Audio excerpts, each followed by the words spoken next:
আসসালামু আলাইকুম। একটা গুরুত্বপূর্ণ কথা বলবো।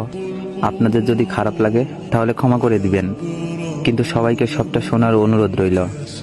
এই যে মেয়ে, যখন তোমার বিয়ে তোমার থেকে পিক চাই, তখন কি তোমার মনে থাকে না কাকে কি দিতে যাচ্ছ? এই যে মেয়ে, যখন তোমার বিয়ে তোমার জামার ভিতরে হাত দেয়, তখন কি তোমার মনে থাকে না কার সম্পদ কার জন্য উন্মুক্ত করে দিলে? এই যে মেয়ে, যখন তোমার বিএফের সাথে ঘন্টার পর ঘন্টা সময় কাটাও, তখন কি মনে থাকে না তুমি কার সম্মান নিয়ে মাঠে নামলে নিজেকে খোলা রেখে? এই যে মেয়ে, বিএফের সাথে তার ভাইয়ের ফ্ল্যাটে গিয়ে এক করে শুয়ে থাকো, তখন কি মনে থাকে না কার সম্পদ কাকে বিলিয়ে দিচ্ছ?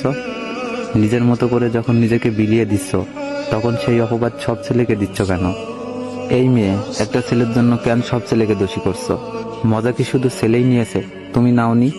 ছেলেটা যেমন একটু সুখের জন্য তোমাকে চেয়েছে, তেমনই ভাবে সেই সুখের ভাগিদার তুমিও হতে চেয়েছো, আর সেই সুখ পেতে নিজেকে শিয়াল কুকুরের খাবার বানালে।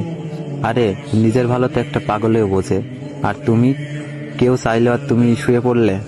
কখনো কি ভেবে দেখেছো, যাকে সবকিছু দিলে যদি তার সাথে তোমার বিয়ে না হয়, যদি অন্যজনের সাথে তোমার বিয়ে হয়, তখন তাকে কি দিবে? কি আছে তোমার কাছে দেওয়ার মতো তোমার স্বামীকে? তখন কি তোমার লজ্জা করবে না নষ্ট একটা শরীর নিয়ে বধূ বেশে বসে থাকতে? তুমি জানো না, ঈদের চাঁদ দেখলে মানুষ যতটা খুশি হয়, ততটা খুশি ঈদের দিনও হয় না। কেন জানো? কারণ ঈদের দিন মানে ঈদ শেষ, আর চাঁদ দেখা মানে কাল ঈদ। এটা ভাবতেই তো খুশিতে বুকটা ভরে যায়। ঠিক তেমনই, যে তোমাকে বিয়ের আগে পেয়ে গেছে, তার আবার কি দরকার তোমাকে বিয়ে করার?